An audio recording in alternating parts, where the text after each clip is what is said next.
À partir de là, en ayant la sélection, je vais enlever l'œil en face des calques supplémentaires. Je vais activer le calque qui contient les objets. Pourquoi je l'active? Parce que je vais créer un nouveau calque de réglage. Et quand on crée un nouveau calque dans Photoshop, quel qu'il soit, de réglage ou autre chose, il se crée toujours au-dessus du calque qui est actuellement activé. Et je vais mettre un réglage qui va se mettre au-dessus des objets, en tout cas au-dessus du présentoir, pour modifier le présentoir.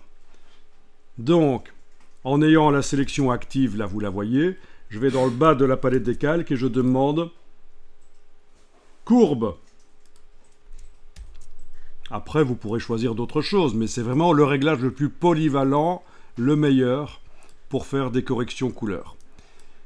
Je mets un point, deux points, je les bouge l'un par rapport à l'autre.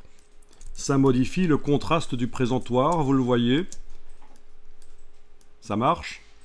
Vous allez dire, mais on pourrait utiliser le réglage luminosité-contraste alors, si c'est pour faire ça. Sauf que le réglage des courbes, il peut aller plus loin. Vous pouvez mettre jusqu'à 16 points sur la courbe. C'est pour ça que c'est un réglage pro. Mais bien sûr, là, on ne va pas trop loin. Et alors, vous vous souvenez, les couleurs changent là.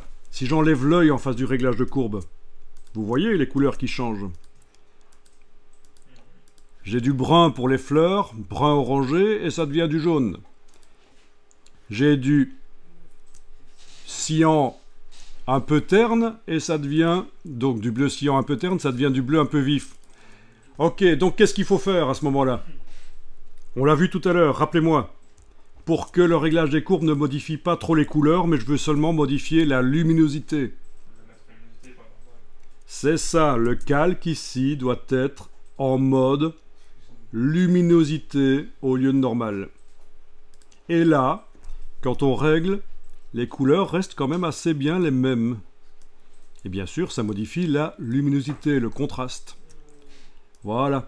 Et donc, ça sert à quoi ça? Ce qu'on est en train de faire?